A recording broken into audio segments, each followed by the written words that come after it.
Cool. So I just want us to start from here today.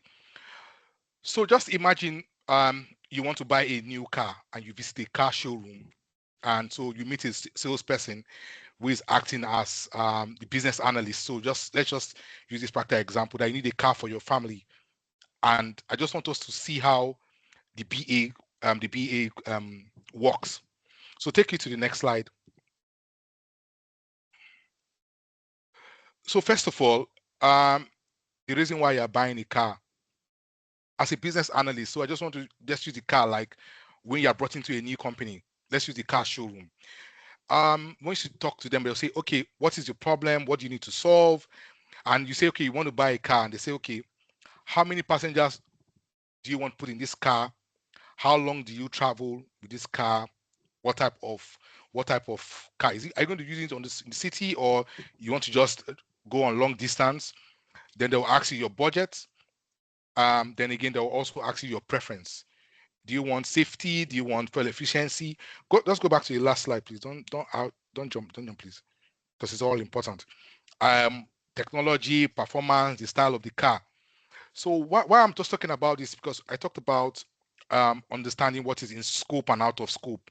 So let's just take this scenario as this is what your client wants. They are brought you on board as a business analyst. There are some projects you start off from the scratch, when you're just going to build things from ground up, and there are times that they will bring you in to do the job. Maybe something has gone wrong, or they are doing what they call a transformation, and they call you to solve a problem. And now, for instance, this man now, he wants a car. He might not know what type of car he wants till you begin to ask him those questions. So those questions, I refer to them as requirement gathering. So now you're understanding what he needs. That's why I keep saying that whatever a BA is doing or would do or has done, you have done it before. Let's not just overthink it. It might be difficult. Sometimes it might be hard, but nothing good comes easy. So take it to the next slide. Okay. So now you have given him, or rather he has given you the type, what he wants. He has told you this is what he wants. Then now you now look at it. Okay, what type of car? Do you want a 7-seater, or do you want a 4-wheel drive, sunroof, leather seat, premium? So all these are requirements that he wants. But don't forget, he has already told you that he has a budget. Just imagine this man is there with his wife and his kids. The wife might say, okay, this is what I want. I want something differently. This one will say, this is what I want. The children might say, no, daddy, why don't you buy a black car? My friends in school have black cars. Why I'm using this analogy is because you just understand that you have different type of stakeholders, and they all have different requirements. And as a business analyst, you need to document those requirements, whether they sound foolish, or they don't sound interesting, or they don't sound as you. Maybe someone might come to where they sell saloon cars and say, you know what, I want a truck. And obviously there's no truck here. You just say, okay, somebody required for a truck, you put it somewhere in the car park, and maybe when you're having a conversation with the owner of the car shop, you might say, sir, somebody came and asked for a truck. Can we sell truck? So I'm just giving you all the scenarios, the questions that will come at you as a BA, the kind of questions you must ask. Go to the next slide, please. So as a BA, you need to ask clarifying questions. So all those questions you have asked him, you probably need to now make sure that you get it right. You know what is in scope and out of scope. So for instance, he might say, you know what, I want a diesel car. Yeah, you document, okay, yes, a diesel car. And in your head, you put it, okay, how much does diesel cost? Do we have carbon emission issues? How efficient is the diesel car? What does he want? Does he want space in the car? Is he going to be carrying things around? If he has a family, does he need to have a car seat for the child as well? So there are different. Some people like manual cars. Do people still drive manual cars? Some people like auto. Some want 4-wheel drive. Some want hillocks. So are there any other specific features that you would like to have? Then as a BA, you're going to document all those needs, preferences, priorities. You need to document all, or probably maybe just gather them down somewhere in your head, or best, I prefer writing them down, and I go back and analyze. So just go to the next slide, please. Then when you are done with all his questions, or rather, let me use all the requirement gathering, you probably need to identify potential conflict or challenges. So where you have the madam saying, oh, I want a very nice car, I want a big car, so that in case I'm going to the market, I want to put some things behind. Maybe, and the guy say, no, I want a saloon car. I just want a nice car that will just take me to where I'm going to. Let my friends see that I've arrived and all that. So when you have this type of questions coming in and out, I expect you as a BA, or we expect as a BA just to document. You will always have potential conflicts because you have different stakeholders. The kids might say, no, that please, why don't you get a Jeep? Someone will say, okay, I want a Toyota. Someone will say, no, I want an Audi. Someone will say, no, I want a Mercedes Benz. So am I making sense? Hello, I don't like talking. Yes, you are. You're making sense. Yes. Yeah, I just like talking to myself. Yes, cool. So go to the next slide, please. Okay, so when you are done with all this, your analysis, you've now come up with the best solution you think. Then you will now begin to present your options. You will highlight, okay, this option is better than this option. We'll also teach you guys how to do what they call a business case at some point. You also do what they call a business requirement document, traceability matrix for your requirements. So we'll all do that. We'll also teach you how to identify your stakeholders. So there are lots of documentation that we need all of us to be hands-on. So at the end of it, I'm going to get back to how we are going to prepare for the documentation. You have to be equipped as a BA. There are some basic tools you need to know how to use. But I'll get there. So let's go to the next slide, please. Then again, so some car shops are very nice. If you go to a very good car shop to buy a car, they have what they call after sales service. They send you emails. They let you know, okay, you're meant to do your mileage at this point. Sometimes you're even told that they'll probably give you a follow-up call. Do you have any issues? You might want to return that car. You might want to. So those are what they call. You'll be hearing the word go live support. I don't know if you've bought any gadget and you get an email and they ask you, how is it going? Is everything going on well? Fill this form out. Are you satisfied with our process? Do you probably need any change? So has anyone bought a phone here and decided to buy a phone because of a particular reason? Maybe you bought a phone because you wanted storage, you wanted more storage, or you bought a phone because of the camera. So those are just the different requirements. Sometimes you might buy a phone and the phone doesn't have enough storage, but you say, okay, I'm going to do a trade-in. I'll probably maybe store most of what I need to store in the cloud and begin to pay either Apple or Google storage for that storage. So you have a trade-off. Instead of you to buy a very expensive iPhone with please, well, who would use iPhone here? I do. Okay, cool. What's the highest storage capacity? Did 512 or? I think these days they have like a terabyte one now, like the 1 TB. Oh, you see now. So what's the difference between buying that 1 terabyte and instead of me buying storage in the cloud? What's the difference? Difference between that. Not sure. I have to keep paying monthly for storage. Yes. Yeah, that's if you're using the cloud one. Yes. Yeah. So what I'm talking about this is just like a requirement gathering. Different stakeholders have different. Some people buy Samsung because they prefer the camera. I don't know which camera is better. Is it Samsung or iPhone? Which is better? People argue it's Samsung, but I think it's iPhone. What about Samsung? It's actually Samsung. Oh, here we go. Samsung, right? It's an iPhone. Oh, you see. So excuse me. So you see, I'm talking about requirements. Depends on what you're using the camera for.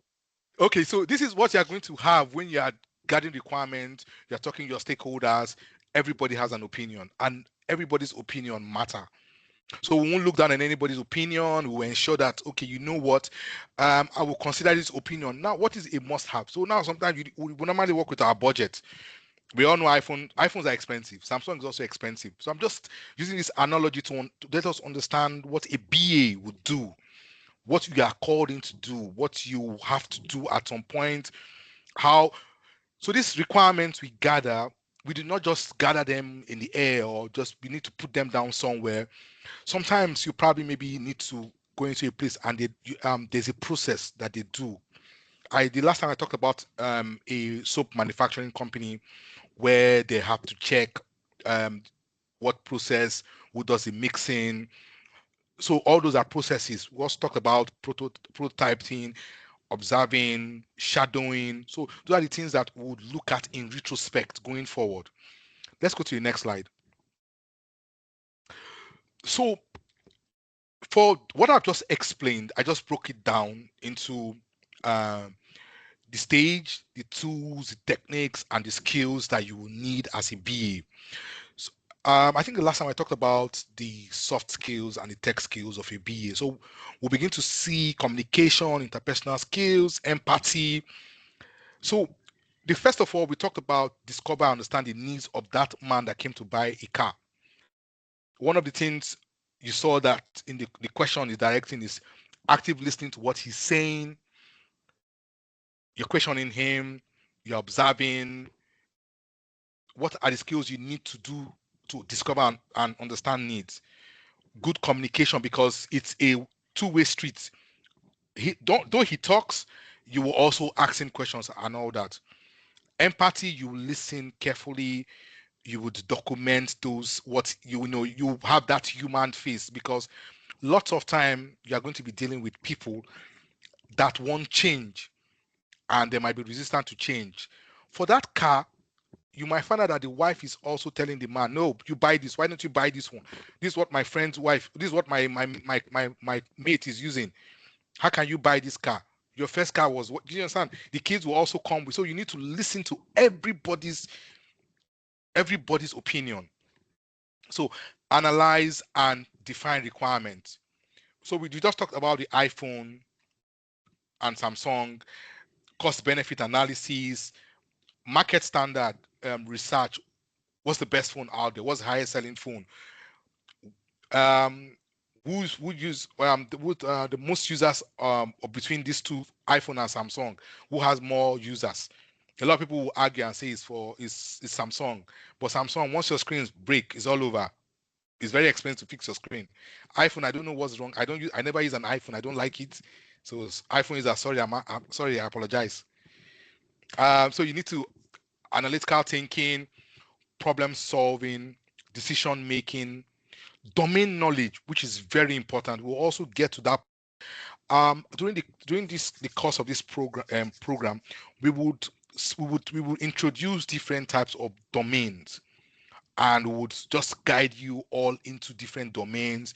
You could jump into be CRM BA. You could jump into, there's so many domains to go into. Why we don't want to teleguide everybody right now is because we want everybody to, after like 3-4 classes or 5 classes, we want everybody to just pick where they believe that their strength is in. So I am more on the CRM data side of it. So there are other people that are health BA. There are other guys that are into finance BA. There are lots of domain, but we want that domain knowledge, which is very important. Sorry, David, what is CRM? Okay, that's a customer relationship management. We will talk about that at some point. Sorry, I'm just throwing in the big words. I'm so sorry about that. What's it used for? Okay, it's used to manage your interactions with your customers. It's used to manage the end-to-end of the customer process. So it's the front end of any organization. So for instance, you have a CRM can have like an account, a contact. It can have different things according to the business need. But we'll talk about that at some point. So I just don't want to bombard them with so many things at this point. So let me now go back to, so we'll clarify and document. So note taking, you can see the CRM software has come on again. Requirement documentation template. So we talked about documentation, organization, active listening, written communication. I have reason why I'm stressing on written and communication. We will still come back to that point before the end of the class today, so to understand what I mean. We also now have validate and prioritize. So we have what they call like a Moscow method. That's the reason why I asked about the size of storage. For me, if I want to buy a phone, what do I look at? Let it be internet ready. Let the phone be, just take me to where I'm going to. I can make a call. I'll be able to do one or two things. But some people want phone because they want a good camera. So that's what they call a Moscow. We'll talk about that when we go into the real bones of it. So because of that, our funds are limited, or you have limited budgets. We must have a Moscow prioritization method.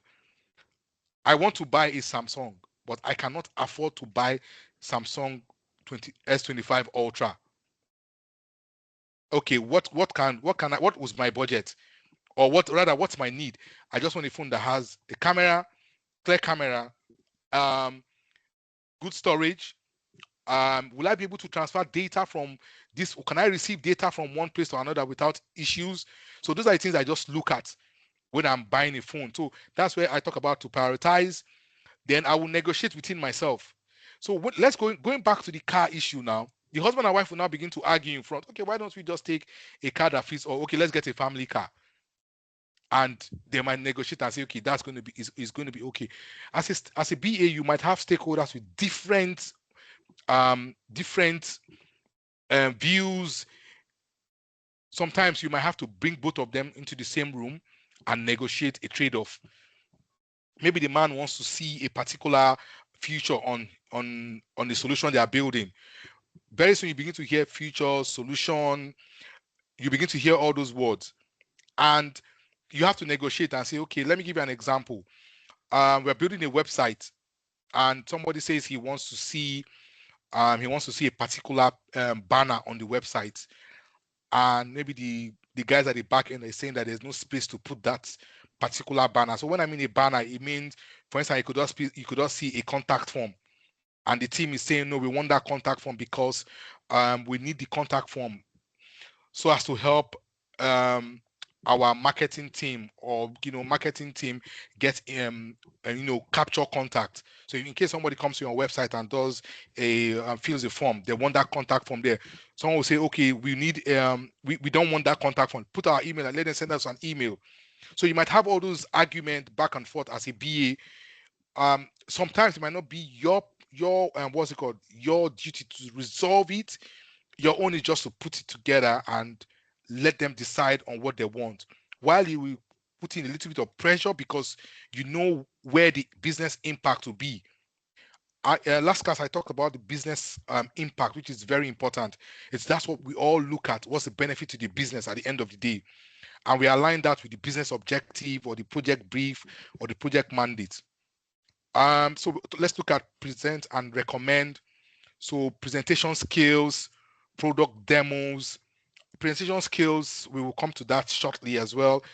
And product demos, visual aids, which is very important. I talked about a picture speaks more than 1,000 words.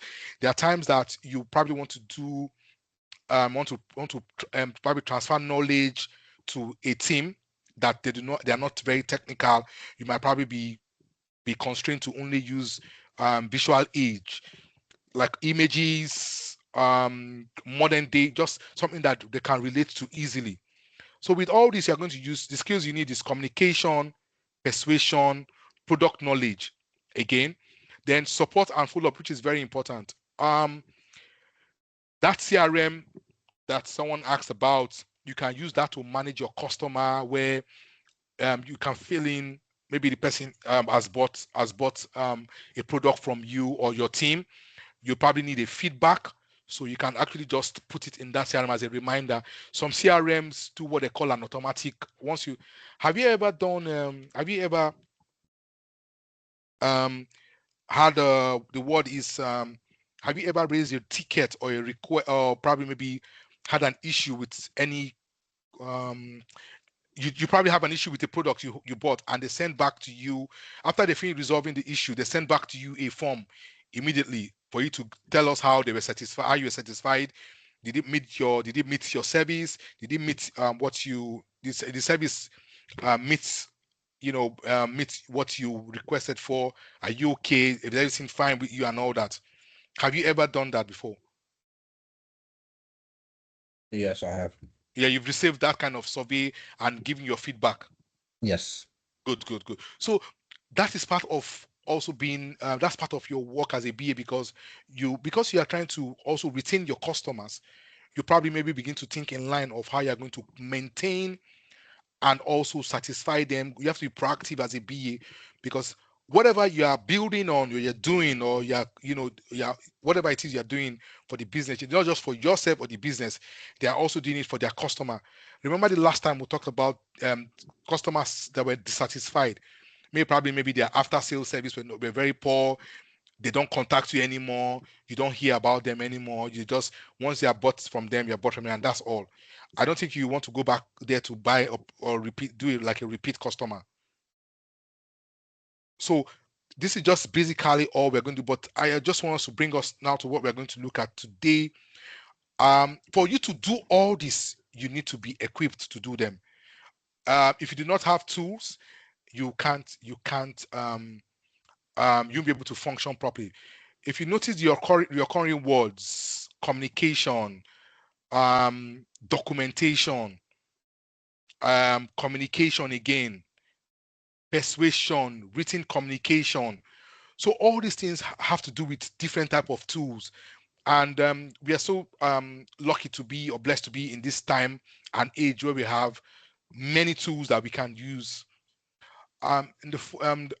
Maybe from tomorrow, you begin to receive emails confirming, because we're going to also do what they call a skill matrix gap to know which of these tools you can use. We're going to send out a list of tools, so we're going to understand which of these tools you can use, and wherever there's a shortfall, would upskill you a little bit, give you the intro to those tools, because if you do not have those tools, you cannot perform as a business analyst.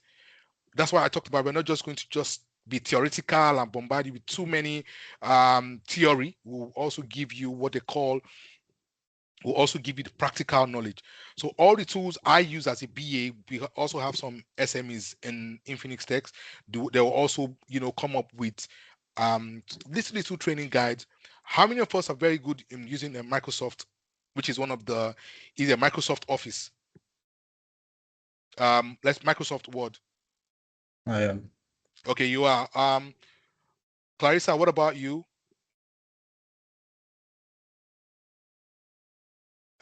Jason, Ugo, No. Sarah.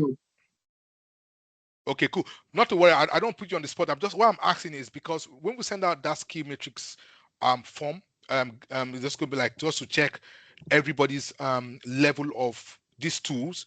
We'll now probably just begin to brush you up on how to go about them, because without having all those tools, you can't really perform as a BA. Over time, you would always have to use those tools. So you won't just be writing down in piece of paper. You probably maybe need to also, when you want to send out emails, we'll teach you how to, the type of emails you need to write out. They call them comms. We call them comms. So we are going to go through all those methods, all the tools we're going to use. Most of them, we'll talk about them. Then we'll brush everybody up on how to do it. Is there any question? Any questions, please?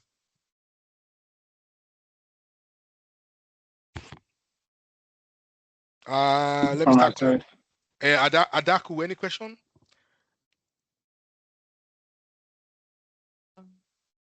Hi, no question from me for now. Okay. Yeah. Sarah.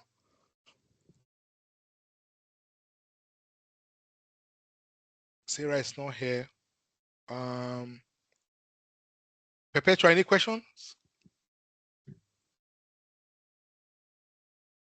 Ayomide, any questions?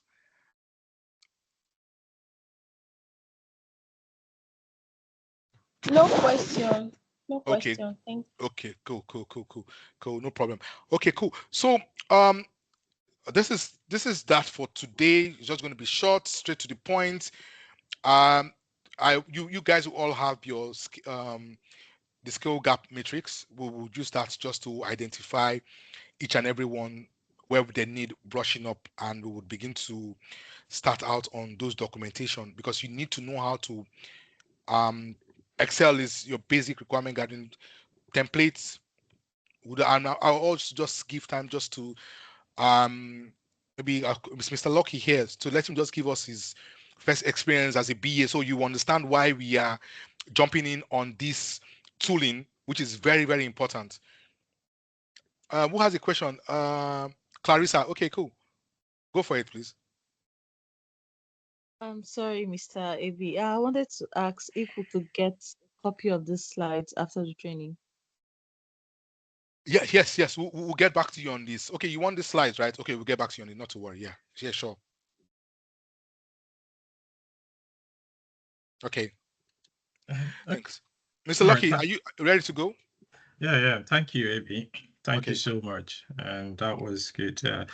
Good introduction.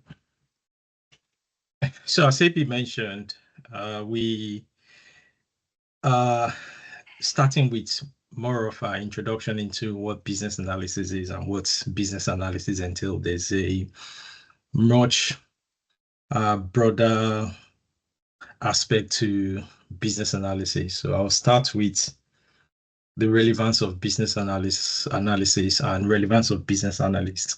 So business analyst is one profession today that has very good entry point into the IT world.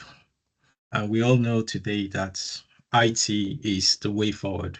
Just like 20 years ago, where oil and gas was quite big, and you need to have specific skills, and those specific skills is you have to go to universities to study chemical engineering, electrical engineering, mechanical engineering to be able to work in the oil and gas sector.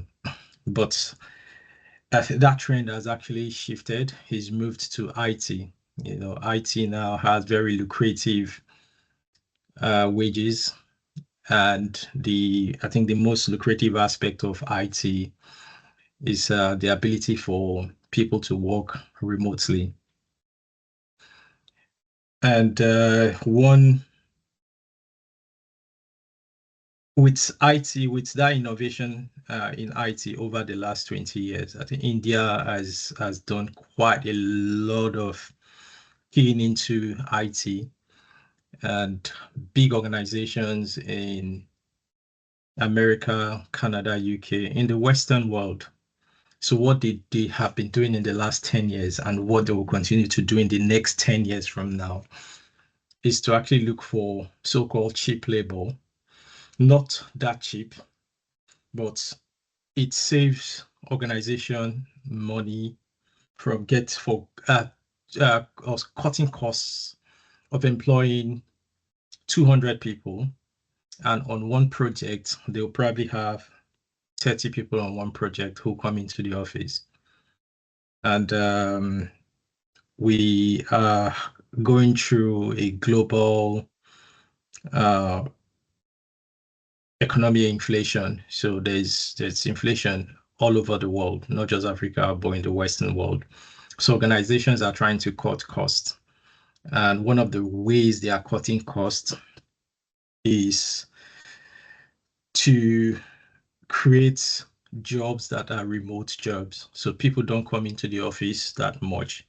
So they save money on energy, on electricity, they save money on water, they save money on office space. So a company in the heart of London, for example, would spend so much money renting an office just to accommodate 50 staff, but they don't need to do that anymore. That company can just rent one small space outside of London and have 200 staff, but 70% of those staff work remotely. And India has keyed into that. They have been doing that for a long time. So these organizations in the West outsource jobs, especially be a business analysis job, to Indians. And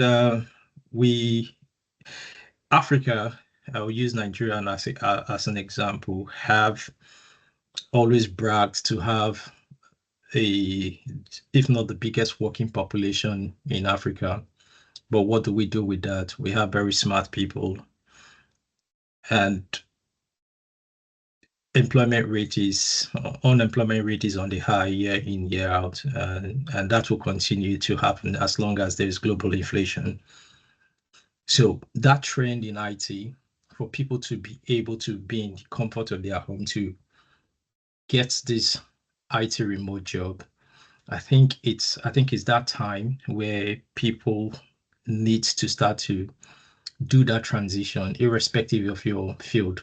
And business analysis provides that platform, because as I mentioned, 20, 30 years ago, oil and gas was the biggest thing, and you need specific skill to be able to work as in the oil and gas sector. However, in IT, a profession like business analysis, you don't need to have gone to the university to study computer science. Anyone can be a business analyst as long as you have the right guidance, the right training, and there is no shortage of the demand for business analysts. It will keep growing, because the reason why that is, organizations are looking at how to get more customers. So if an organization is providing a service, they want more customers. If an organization is providing a product, they want more customers as well. And how do you actually get more customer acquisition, acquire more customers, and retain the customers you have? You need, as an organization, you need to always improve on your service, the product you offer to your customers.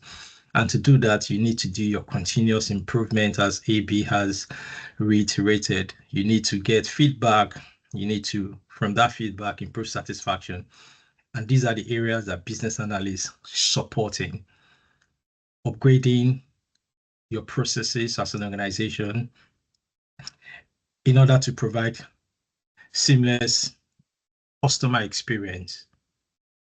Even banks will always do what they call software upgrade, implement new software, all to actually improve customer experience.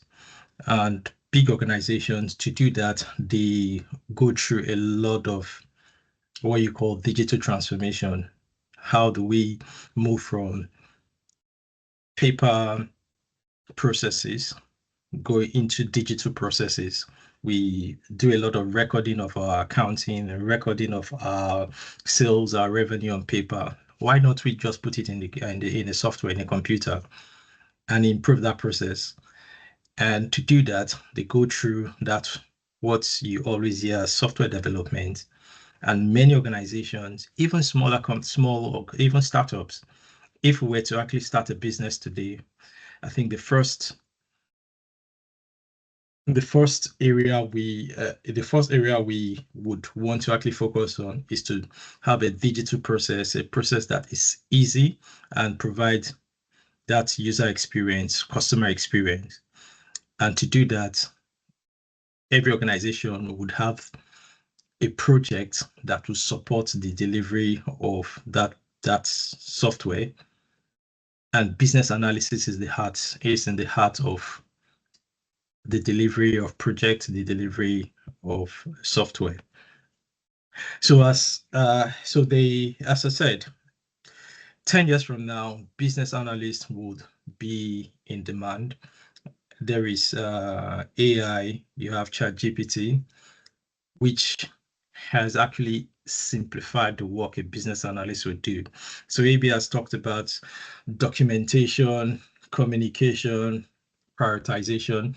There are a lot of big words. The next 3 months is going to be intense, but it's going to be fun because you learn new things and it will expose you to a plethora of options of where do I want to go to, what do I want to do, how do I improve my income.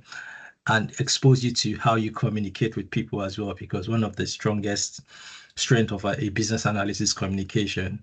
How you talk, you choose your words, and how you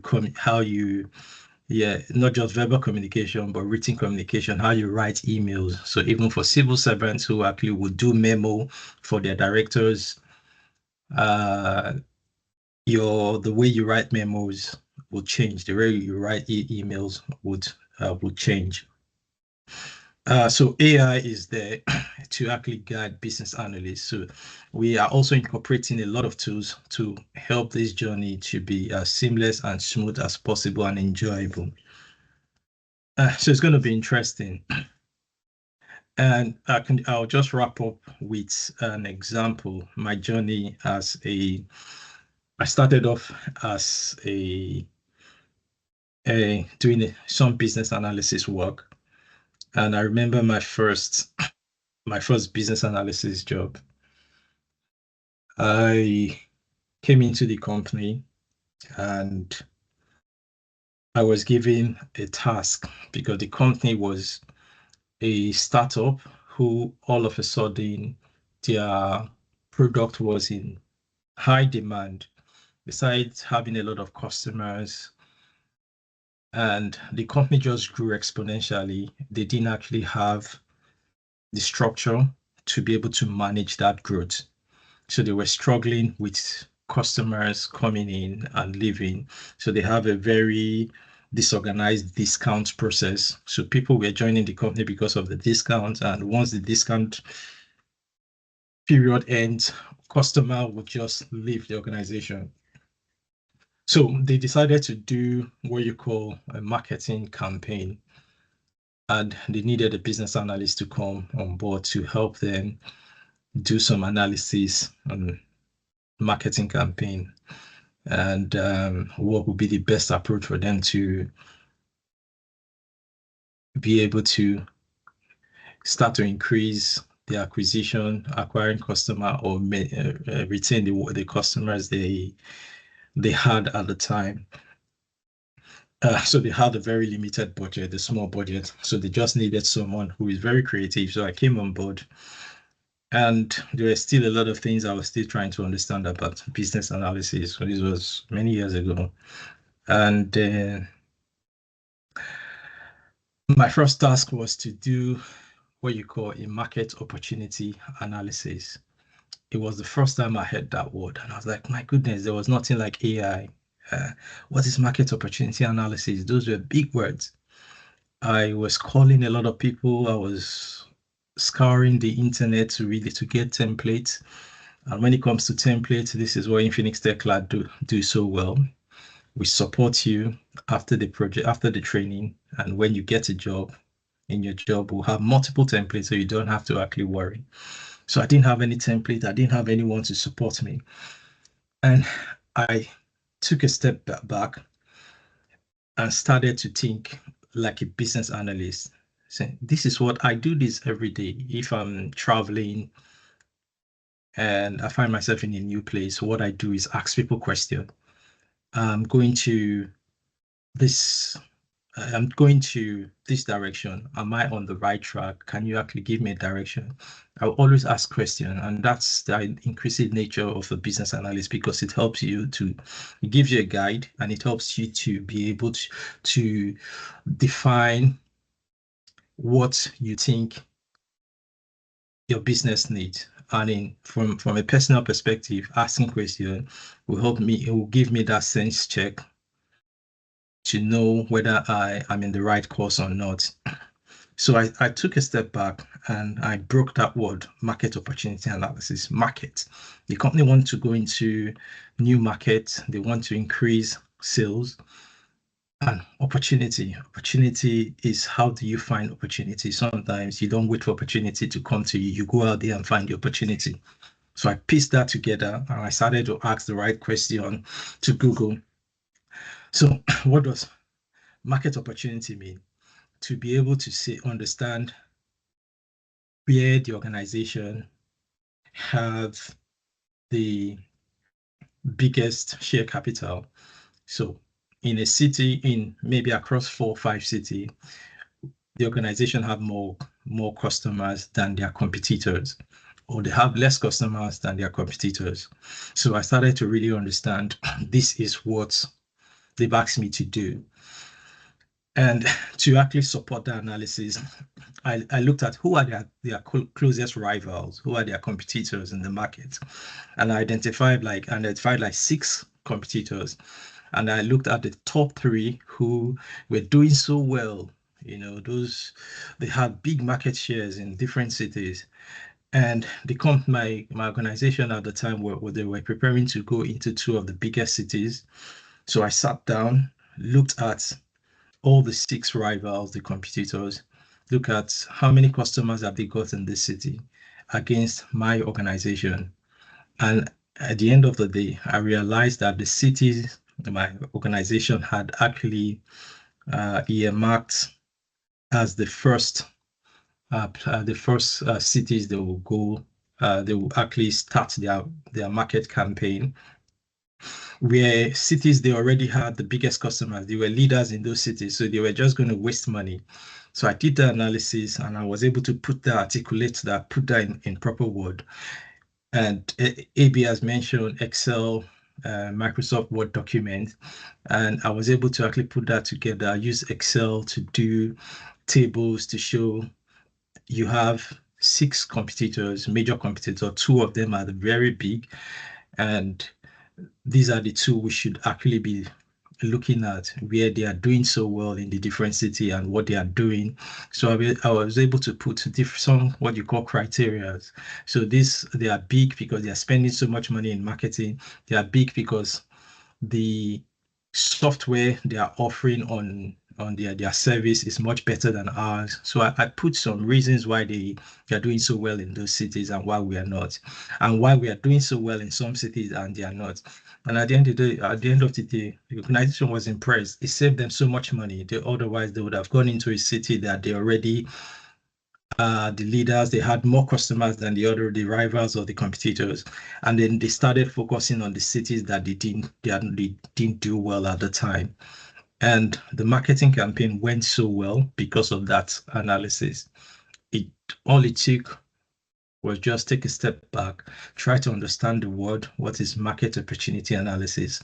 How do I present this? How do I articulate this? How do I show this to my operations director at the time and marketing director to say, this is what we need to do? So in doing that, I helped them solve a problem, not just at an operational level, but also the financial aspect of it. Mind you, they had a limited budget and they were able to channel those budgets to key cities that required that marketing campaign. So these are the little skills of a business analyst. And it is really interesting because so many organizations lacks this. They just jump head on into projects without doing proper analysis. Hence, organization will always need a business analyst to help to come in and tell them that this is what you need. However, this is the best approach. So, yeah, I am looking forward to the next few months. As I said, it's going to be really interesting. Thank you. Thank you, Mr. Lucky, for that. Thank you so much. We appreciate your experience. You have lots of depth in this, and we look forward to tapping you at some point to come in as our SME on some of the modules that we have. Thank you so much. I hope today everybody was able to grab some insights into how things will turn out to be on this journey. And I also use the car analysis as well, because we are all going for a ride as business analysts. So let's just get ready. There are times that you have to really dig deep, but it's a ride.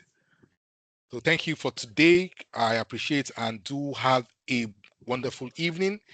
If there's any other questions, then I'll be able to say thank you so much for your time today. Thank you. Yep. Okay, cool. You'll hear back from us at some point over the scale matrix gap. So we'll start preparing you guys for the tooling. Okay, thank you so much. Have a good evening all. Thank you very much, Ebi. Okay, no problem. Okay, nice one. Right. Okay, Thank nice you. one. Good night. Okay, good night. Speak soon. Bye then. Thank you. Good night. Yeah, good night. Yeah, bye.